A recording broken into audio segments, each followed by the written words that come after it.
සුබ දවසක් ආදරණීය ඔබ සැමට. අද මම ලිබරල් ප්‍රජාතන්ත්‍රවාදී පක්ෂයේ කොළඹ නගරාධිපති අපේක්ෂක වශයෙන් නාම යෝජනා බාර දුන්නා.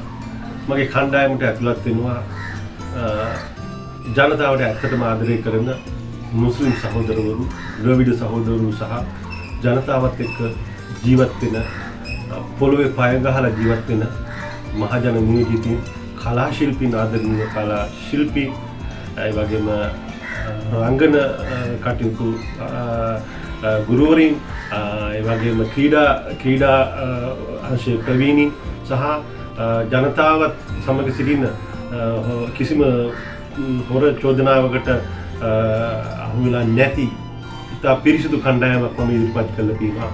ඒ අතරින් මට ආඩම්බර වෙන්න පුළුවන් මේ කණ්ඩායම ගැන. සැබෑ ලෙසම මහ ජනතාවට සේවයක් කරන්න පුළුවන් කණ්ඩායමක් තමයි මට තෝරගන්න පුළුවන් වුණේ. ඉතින් මම විශ්වාස කරනවා මේ කොළඹ දිස්ත්‍රික්කයේ දුක්ඛින් අහිංසක අසරණ ජනතාව වෙනුවෙන් ඔවුන්ගේ හඬ වෙන්න, ඔවුන්ගේ බලාපොරොත්තු ඉෂ්ට සිද්ධ කරගන්න මට මූලිකත්වය දෙන්න පුළුවන් කියලා දැඩි විශ්වාසයක් මට තියෙනවා. ඒ වගේම මේ කණ්ඩායමේ සමාජික වුණු දයාබර ඔබ ආදරණීය ඔබ ජනතාව වෙනුවෙන් මේ සේවය ඉෂ්ට කරන්න අප කැප වෙයි කියලා මගේ දැඩි විශ්වාසයක් තියෙනවා.